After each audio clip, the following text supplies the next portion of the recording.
Jerami Grant and Anfreenee Simons expected to be dealt by the Portland Trailblazers before training camp. That's big news, man.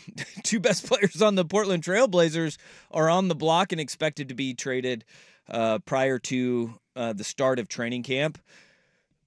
That was a whole thing. And I was a little bit surprised to see Anfreenee Simons in the trade before training camp news today. But let's dive into that a little bit deeper, because what all of this is coming from, the aggregators went into the depths of YouTube. And this is a great part. Our show on YouTube, youtube.com/1080am The Fan. Let's party. Let's ride. But when you go on YouTube and you start sifting through everything, you find little tidbits like this. Aaron Fentress of the Oregonian went on with Stiles and Watkins on Sacktown Sports down in Sacramento. And this is the clip which got the aggregators going. I would be surprised if Jerami or Anfreenee Simons, that one of the two is not moved. I was told that that's definitely the goal, that one of the two would probably be gone before training camp. Both being gone, and that might be different. They obviously have time, like, they can wait to the trade deadline and see if someone else will offer more or what have you.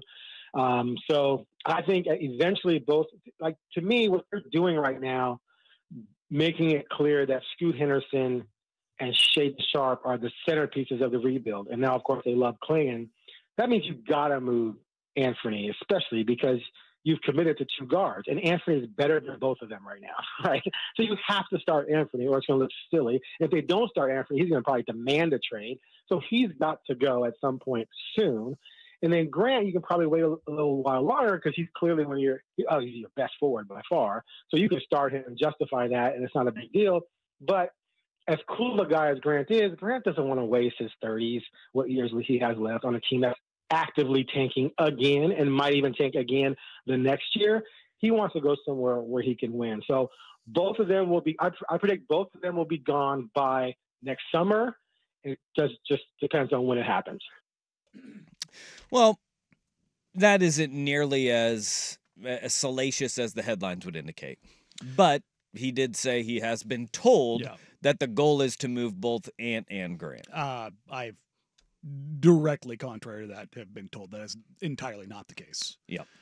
Anfreenee Simons is not something they are actively shopping. The only way Anfreenee Simons is going to get moved at this point will be as if he decides he wants to be moved. The team is actively not trying to trade him.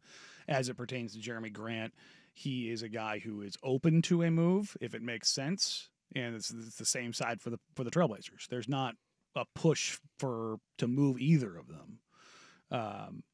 Could that change where Jerami decides that, yes, he does want to go? Sure. Could Ant decide, yeah, I want to go? There was a line in there about not starting Anfreenee Simons. Anfreenee Simons is going to start on this team. Like, I don't like Anfreenee Simons is starting on this team. Like that's, you can say that they've made a decision to go with Scoot and Shaden. I don't think they've made that decision yet. Anfreenee Simons is starting on this team. Chauncey Billups will not start Anfreenee Simons. Like, no. I'd be willing to wager a significant amount of money that is the case. Hold on, let's just take a step back and look at a starting lineup that would include Anfreenee Simons, Shaden Sharp, Denny Advia, Jerami Grant, DeAndre Ayton. Yeah. Right? If you take Anfreenee Simons out of that, the creation for all of the other guys on the floor is significantly limited. Disappears. And Scoot cannot replicate that. Not yet. He's not at that level yet. Now, if he takes this massive leap and he shows in camp that it's going to be close, you can try to somehow squeeze Ant and Scoot on the floor together and push Shaden out, which I don't think is a good idea because I don't think Scoot and Ant play together at all that well. No. We saw it last year, not even just with the limitations, just stylistically. Scoot wants to have the ball in his hands, and when Ant does have the ball in his hands and Scoot is off ball, you're playing 5-on-4 because of how defenses treat him. Unless he comes back with an incredible three-point shot. But even then, it's going to take 4 months, 5 months, 6 months. It might take a whole season for teams to be like, man, we don't care if you shoot. You're taking like 3 threes a game and you're shooting 34%. It's like, go ahead. We're more worried about the guy that shoots 38% from three on 10 or 11 threes a game and loading up to take him away as opposed to you. Like that's the math problem. Yeah, I think that on the surface of what Fentress said down in Sacramento, it is kind of what we all already know, though, is that eventually there will come a time where Jerami Grant and Anfreenee Simons will no longer be on the Portland Trailblazers because they will pivot to their youth movement timelines. We know this. We know that they've been shopping Jerami Grant this offseason with the Lakers conversations that have been very public and how close that came to Jerami Grant becoming a Laker, right? Like the framework was actually there, and then the Lakers got cold feet. And Rui Hachimura, if he came back as part of that deal, he looked pretty damn good against France. 2 flagrant fouls got run. Oops.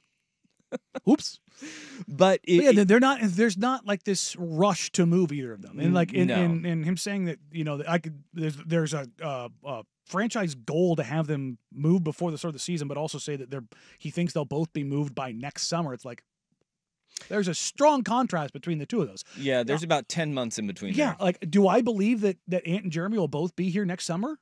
No, I don't. Like I've said since they drafted Scoot. You have until this coming summer to figure it out. Yeah. By the end of 2 years with Scoot, you have to know, is Scoot going to be your guy or is Ant going to be your guy at that one spot?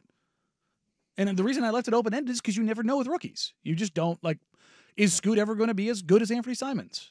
If the answer is no, then why would you move on from Anfreenee Simons? Because you're not trying to win? I guess. But, I mean, if that's your argument, it's like, okay. But then we have this conversation that we've had several times before, and we've played the audio. Was it? No, it wasn't Gilbert Arenas. Who was it that we played the audio of them saying veterans are important on the roster because of what development of young guys? Was it Chauncey? It was Chauncey. Who is he? It was Rashid. Chauncey on Rashid with Rasheed Wallace and Trill. Yeah, that's who it was. So they were talking about importance of having a veterans on the roster who can bring young guys along. If you trade those two guys, who are then your veterans on? Is it DeAndre Ayton then you're going to be leaning on? No.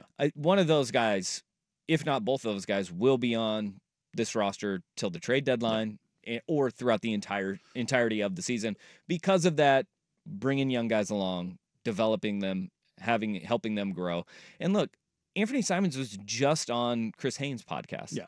And he was talking about that mentorship that he got from Damian Lillard and what that meant to him in his development as a player. Those are guys you want to keep around. And his name being Ant, and his name being Ant before Ant Edwards. Everybody calm down about that. It's ridiculous. I don't understand.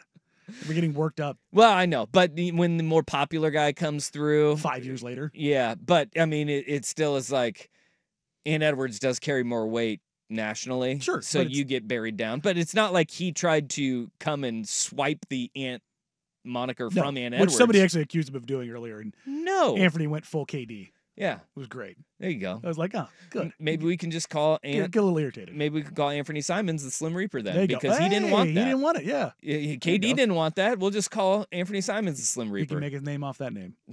There you go. There's a lot of money to be made. That's a kick-ass name. It is. God, I still can't believe he didn't want that. Or Durant. Now that we know Kevin Durant more, it totally makes sense. Kevin Durant getting spicy on Twitter while he's in Paris for the Olympics for the last 2 days he's a generational tweeter. It's fantastic. It's absolutely fantastic. I love him for it. He abandoned the burners and he just embraced his inner villain, and it's wonderful. Yeah. But as it pertains to Ant and Jerami, I don't think either of them are in any hurry to be moved. If the price is right, which I still think it's very much sitting at 2 firsts for Jerami, then if the Lakers meet that, then he'll be in LA. Yeah. Which is totally fine. But there's a month and a half between now and when guys are really going to start coming in for camp. Yeah. So it could happen, but I tend to lean more towards the trade deadline for Jerami, and then they'll revisit this with Ant next summer. What does this look like though for the Portland Trail Blazers if they're open to having these conversations with any and everybody? We do know that though. Yeah, no, I mean every organization does. That's a normal thing, but Hell, Bill Belichick took a call from the San Francisco 49ers about Tom Brady. Yeah, like he said no. Do you want Jimmy G? And that's how but you have those conversations about, all right, well, what are you willing to offer me? Yeah. So the other part of this is that, this could just be Jeremy or Ant's camp putting something out there to try to flush out value for guys to see where things sit.